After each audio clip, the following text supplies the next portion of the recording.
Senhoras e senhores, este papagaio está morto.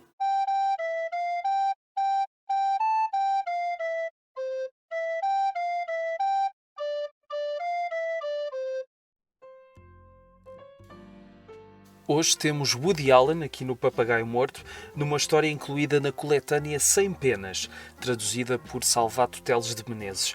Este texto, que se chama Um Guia Breve mas Útil da Desobediência Civil, foi posteriormente também incluído na coletânea das coletâneas Prosa Completa, editada pela Gradiva, que contém o livro Sem Penas e ainda Para Acabar de Vez com a Cultura e Efeitos Secundários.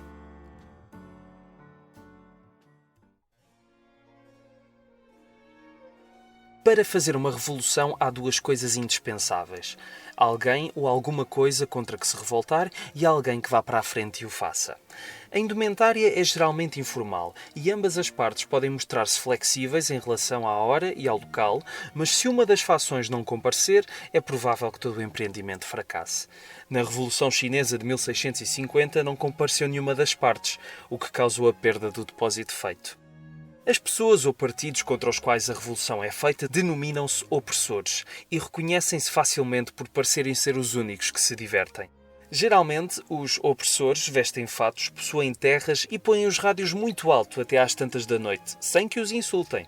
A tarefa deles é manter o status quo, uma situação em que tudo permanece na mesma, ainda que tenham vontade de pintar de 2 em 2 anos. Quando os opressores se tornam demasiado ríspidos, temos aquilo a que se chama um Estado policial, onde todas as dissensões estão proibidas, tal como está a rir entre dentes, aparecer com um laço ao pescoço ou chamar bucha ao Presidente da Câmara. As liberdades civis num Estado policial estão muitíssimo limitadas e a liberdade de expressão é desconhecida, apesar de ser permitido utilizar mímica num relatório. Não se toleram opiniões críticas sobre o governo, especialmente a respeito da forma como os seus membros dançam.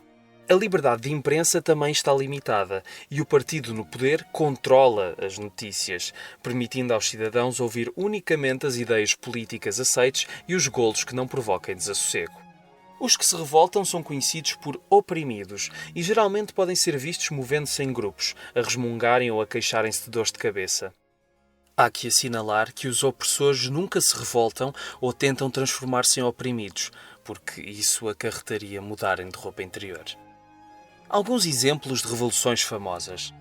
A Revolução Francesa, em que os camponeses tomaram o poder pela força e mudaram rapidamente as fechaduras das portas do palácio para que os nobres não pudessem voltar a entrar. Depois, fizeram uma grande festa e banquetearam-se à grande. Quando os nobres finalmente recuperaram o palácio, viram-se obrigados a fazer limpeza e encontraram muitas nódoas e queimaduras de cigarro. A Revolução Russa, que fermentou durante anos, estalou de repente quando os servos finalmente perceberam que o czar e o czar eram uma e a mesma pessoa. Convém lembrar que quando uma revolução acaba, os oprimidos frequentemente assumem o poder e começam a atuar como os opressores. É claro que a partir dessa altura é muito difícil contactar com eles pelo telefone e é de esquecer por completo o dinheiro para cigarros e pastilhas elásticas que emprestámos durante a luta. Métodos de desobediência civil. Greve da fome. Aqui, os oprimidos renunciam a comer até que lhes satisfaçam as suas exigências. Os políticos traiçoeiros deixam frequentemente biscoitos ao alcance da mão ou talvez mesmo queijo de cabra, mas tem de se lhes resistir. Se o partido no poder consegue que o grevista coma, é-lhe geralmente fácil sufocar a insurreição. No Paquistão quebrou-se uma greve da fome quando o governo fabricou uma vitela cordon bleu extraordinariamente requintada, que as massas acharam demasiado atraente para ser recusada, porque pratos de gourmet como esse são raros. O problema da greve da fome é que passados vários dias pode-se ficar muitíssimo esfomeado, especialmente quando carros de som são pagos para percorrerem as ruas dizendo que frango tão bom! Que ervilhas! Uma variante da greve da fome para aqueles cujas convicções políticas não são tão radicais consiste na recusa em utilizar cebolinho.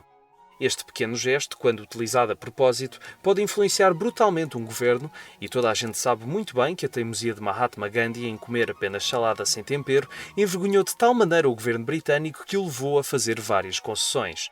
Para além da comida, há outras coisas de que se pode desistir: jogar whist, sorrir e ficar ao pé coxinho imitando um flamingo. Greve sentada.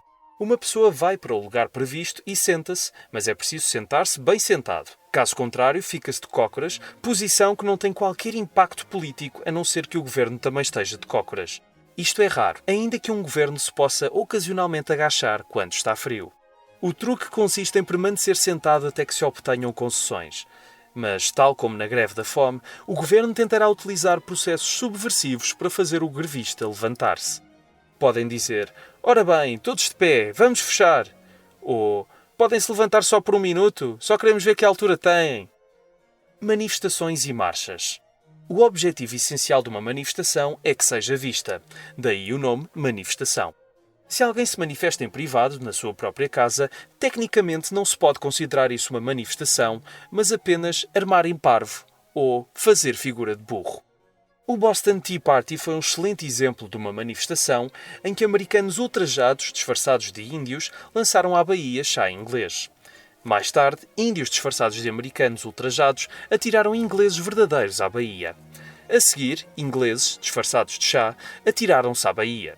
Finalmente, mercenários alemães, envergando apenas a indumentária de as troianas, saltaram para a Bahia, sem razão aparente.